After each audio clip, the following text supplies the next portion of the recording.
Welcome to another edition of the Poe Underground Podcast. I am your host, D.K. McKenzie. In today's episode, I'd like to cover 3 pieces.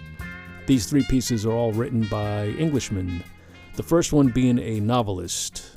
I'd like to do another prose piece from classic literature, this one being from a very famous novel, not that Heart of Darkness isn't, although that's more considered a novella, if I understand it correctly, because it's so short. This is a novel, and you've all heard of it, and some of you have read it. Maybe you haven't. I know I haven't yet, but I discovered the opening passages of this book about a month ago, and found it to be the best opening of a book that I've ever read, and decided that I need to do something with it. So here we go, and this is my attempt at trying to cover a classic piece of literature.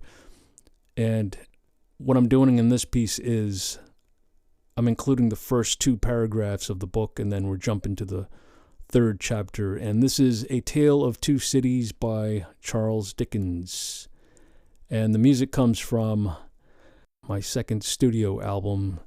I have a song called Morning Doves, and I remixed it in order to fit the song, and I did that with the last piece as well, and we'll get into that later. In the meantime, let's launch into it, and I hope you enjoy it. A Tale of Two Cities.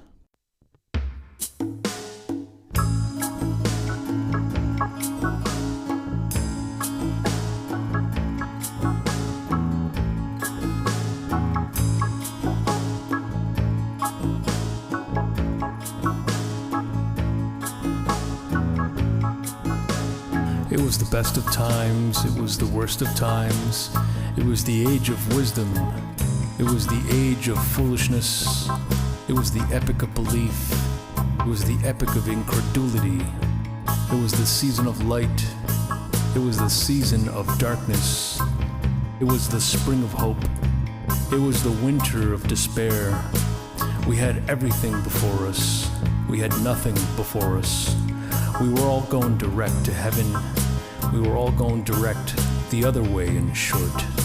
The period was so far like the present period that some of its noisiest authorities insisted on its being received for good or for evil, in the superlative degree of comparison only.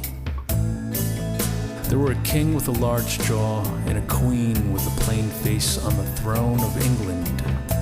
There were a king with a large jaw and a queen with a fair face on the throne of France. In both countries, it was clearer than crystal to the lords of the state preserves, of loaves and fishes, that things in general were settled forever. A wonderful fact to reflect upon, that every human creature is constituted to be that profound secret and mystery to every other. A solemn consideration when I enter a great city by night, that every one of those darkly clustered houses encloses its own secret, that every room in every one of them encloses its own secret, that every beating heart in the hundreds of thousands of breasts there is, in some of its imaginings, a secret to the heart nearest it. Something of the awfulness, even of death itself, is referable to this. No more can I turn the leaves of this dear book that I loved, and vainly hope in time to read it all. No more can I look into the depths of the unfathomable water, wherein, as momentary lights glanced into it, I've had glimpses of buried treasure and other things submerged. It was appointed that the book should shut with a spring forever and forever when I had read but a page. It was appointed that the water should be locked in an eternal frost when the light was playing on its surface and I stood in ignorance on the shore. And the second piece is by the poet Rupert Brooke. The name of this piece is Seaside. The guest reader is Brooklyn. We recorded this live back in March. Live piano, live voice happening at the same time, totally improvised. And I hope you enjoy this one. Seaside. Swiftly out from the friendly lilt of the band, the crowd's good laughter, the loved eyes of men. I am drawn nightward, I must turn again, where, down beyond the low untrodden strand, there curves and glimmers outward to the unknown. The old unquiet ocean, all the shade is rife with magic and movement. I stray alone, here on the edge of silence, half afraid, waiting a sign. In the deep heart of me, the sullen waters swell towards the moon, and all my tides set seaward.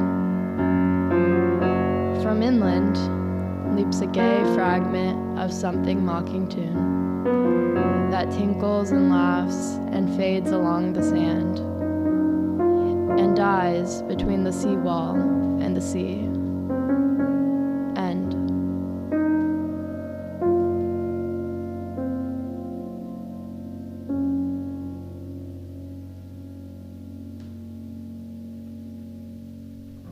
And this last piece has a relation to our previous podcast episode, Heart of Darkness, and I'll tell you what the connection is.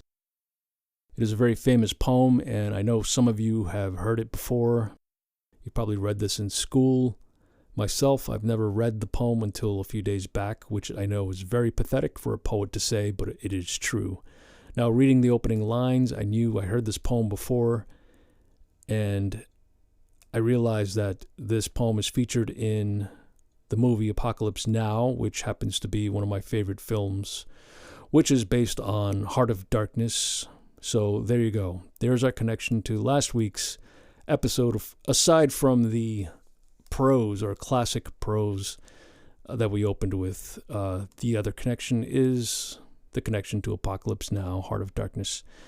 Long story short, the music comes from my second studio album called Coup d'etat.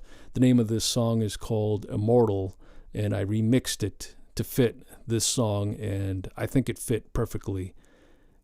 And I'll be renaming it If, of course. So without further ado, let's launch into If by Kipling.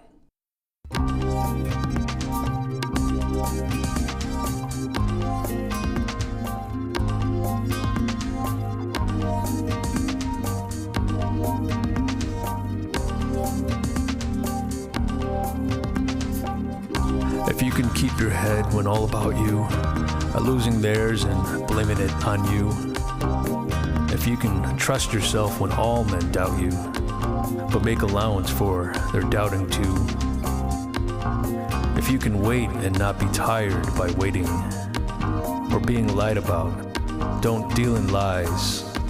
Or being hated, don't give way to hating.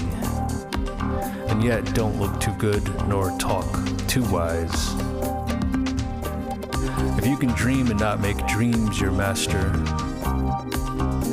if you can think and not make thoughts your aim, if you can meet with triumph and disaster and treat those two impostors just the same, if you can bear to hear the truth you've spoken, twisted by knaves to make a trap for fools, or watch the things you gave your life to broken, and stoop and build them up with worn-out tools.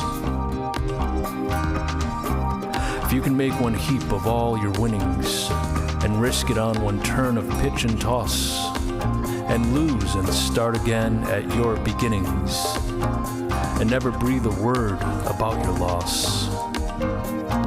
If you can force your heart and nerve and sinew to serve your turn long after they are gone, and so hold on when there is nothing in you except the will which says to them, hold on.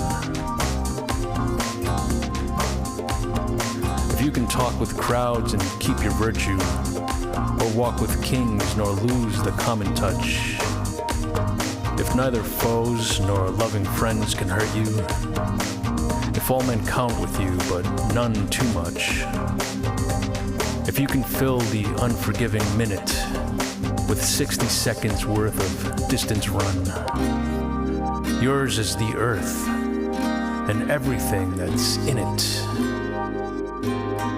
and which is more, You'll be a man, my son.